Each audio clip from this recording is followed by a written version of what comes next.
Baik, selamat bergabung kembali di kuliah Manajemen Sumber Daya Perikanan di Departemen Perikanan Fakultas Pertanian Universitas Gadjah Mada. Hari ini kita akan membahas satu aspek penting dalam pengelolaan sumber daya perikanan adalah aspek biologi perikanan. Dalam hal ini adalah dinamika populasi ikan. Nah, kalau kita melakukan pengkajian stok ikan atau ingin mengetahui berapa besar biomasa ikan atau populasi ikan yang ada di laut, maka kita melakukan pendekatan untuk melakukan pendugaan besarnya populasi ikan tersebut, gitu ya. Jadi kalau kita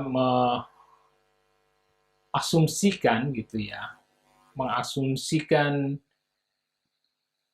biomasa dari ikan itu kira-kira seperti pada gambar di hadapan kita, kotaan biru, itu adalah besarnya biomasa ikan yang ada di laut, maka biomasa itu sangat mungkin akan membesar atau mengembang, gitu ya, dan sangat mungkin akan mengecil biomasanya.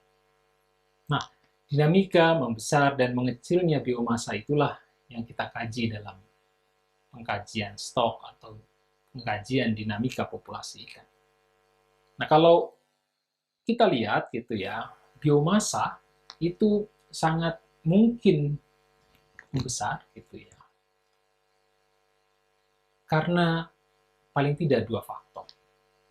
Faktor yang pertama terkait dengan pertambahan bobot dari ikan tersebut. Ikannya semakin besar, atau yang kita sebut sebagai growth, individual growth. Jadi pertumbuhan individu dari ikan, itu yang menambah besar biomasa.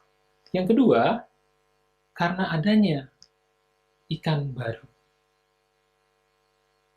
dari hasil mungkin yang kita sebut sebagai rekrutmen atau anakan baru gitu ya, yang masuk ke dalam biomasa yang ada, sehingga semakin membesar stok tersebut. Nah, tapi juga sebaliknya, stok yang ikan yang ada juga sangat boleh jadi mengecil gitu ya. Jadi biomasa yang ada mengecil juga bisa diakibatkan oleh dua faktor. Faktor yang pertama adalah karena kematian secara alami. Kematian secara alami itu bisa terjadi karena hubungan predator-prey, mangsa-memangsa, gitu, ikan besar memakan ikan yang kecil, gitu. Atau mungkin karena kematian karena faktor alam, gitu ya, penyakit, atau mungkin juga faktor-faktor lingkungan yang lainnya yang menyebabkan ikan mati. Yang kedua, kematian yang diakibatkan oleh penangkapan atau yang kita sebut sebagai fishing mortality. Jadi dinamika dari stok itu atau biomasa ikan gitu ya, atau dinamika populasi ikan itu kira-kira akan tergantung kepada input yang masuk gitu ya. Dalam hal itu adalah rekrutmen dan pertumbuhan individu, dan akan mengecil karena adanya kematian baik alami maupun karena penangkapan.